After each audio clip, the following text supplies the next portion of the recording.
이 내용이 궁금했다. 제5회. 시작은 미약하였으나 나중은 창대하리라는 말씀의 진실은? 욥기 8장 7절. 내 시작은 미약하였으나 내 나중은 심히 창대하리라라는 구절이 있습니다. 이 구절은 기독교 성도들뿐만 아니라 기독교와 무관한 사람들까지도 너무나 잘 알고 있고 너무나 좋아하는 아주 유명한 구절입니다. 기독교 관련 용품점에 가면 유명한 성경의 말씀을 액자로 만들어 파는 말씀 액자가 있는데 가장 많이 팔리는 액자가 바로 이 말씀 액자라고 합니다. 왜냐하면 그 내용이 아주 괜찮아 보이기 때문입니다. 그 내용이 아주 그럴듯해 보이기 때문입니다. 사업을 새로 시작한 집, 가게 문을 새로 연 집, 닷 이사한 집 등에 선물하기에 안성맞춤이기 때문입니다. 여하튼 이것까지는 좋습니다. 그것 가지고 제가 뭐라 하지는 않겠습니다. 그런데 아주 심각한 문제가 있습니다. 그 문제는 대부분 사람이 이 말씀을 하나님의 말씀으로 생각하고 있다는 것입니다. 하나님께서 사람에게 주신 하나님의 말씀으로 생각하고 있다는 것입니다. 천부당만부당한 일입니다. 이 말씀은 하나님의 말씀이 아니라 사람의 말에 지나지 않습니다. 그것도 대부분 사람이 생각하는 것처럼 그렇게 좋은 의미의 말도 아니라는 사실입니다. 욥이라는 사람이 있었습니다. 자신은 지금까지 불의한 일을 한 번도 저지른 적이 없는 의로운 사람이라고 그 자부심과 자긍심이 정말로 대단한 욥이라는 사람이 있었습니다. 그런데 욥이 갑자기 고난과 시련에 처하게 되었습니다. 그래서 욥의 친구 세 사람이 위문을 왔고 그중 엘리바스란 이름의 친구가 욥에게 네가 하나님 보시기에 어떤 불의한 일을 저질렀기에 이런 고난과 시련을 겪는 것이라고 말하며 하나님께 용서를 구하라고 했습니다.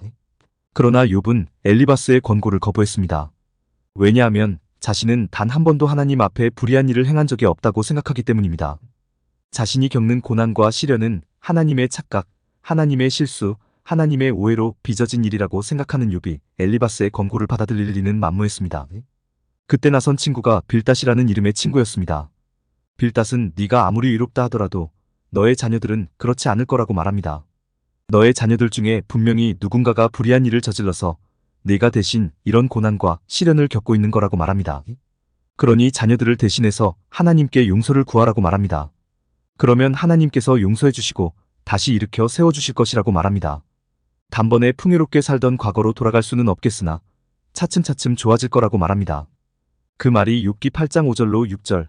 네가 만일 하나님을 찾으며 전능하신 이에게 간구하고 또 청결하고 정직하면 반드시 너를 돌보시고 내 의로운 처소를 평안하게 하실 것이라라는 말입니다. 하나님을 찾아 용서를 구하고 이제부터라도 청결하게 살면, 이제부터라도 정직하게 살면 하나님께서 다시 평안한 삶을 보장해 주실 것이라고 말합니다.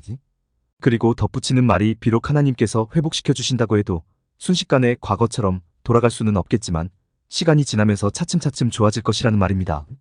조금씩 조금씩 나아질 것이라는 말입니다. 이때의 표현이 너무나도 잘 알려진 욥기 8장 7절. 내 시작은 미약하였으나 내 나중은 심히 창대하리라라는 표현입니다. 공동번 역성경은 이 표현을 처음에는 보잘것없겠지만 나중에는 훌륭하게 될 것일세라고 번역하고 있고, 현대인의 성경은 네가 처음엔 보잘것없었지만 나중에는 크게 번성할 것이다라고 번역하고 있습니다.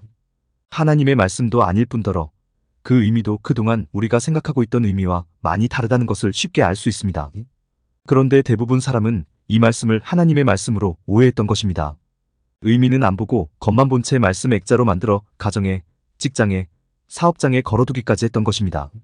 정말로 황당한 일이 아닐 수 없습니다. 이 지점에서 한 가지 생각해보고 싶은 게 있습니다. 그것은 만약 하나님께서 이런 유형의 말씀을 하셨다면 하나님은 뭐라고 말씀하셨겠느냐는 것입니다. 창세기부터 요한계시록까지 성경 전체의 의미를 생각해본다면 하나님은 과연 뭐라고 말씀하셨겠습니까? 보기를 드려보겠습니다. 1번 내 시작은 미약하였으나 내 나중도 심히 미약하리라. 2번 내 시작은 미약하였으나 내 나중은 심히 창대하리라. 3번 내 시작은 창대하였으나 내 나중은 심히 미약하리라.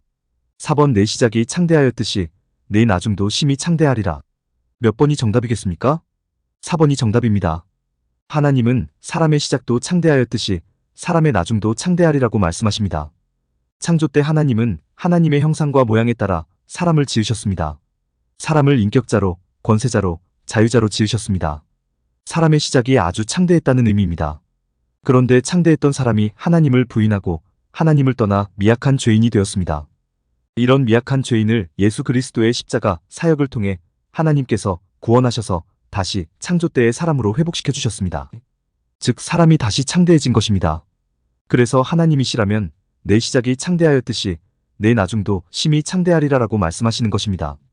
성경에는 하나님의 말씀이 많이 기록되어 있습니다.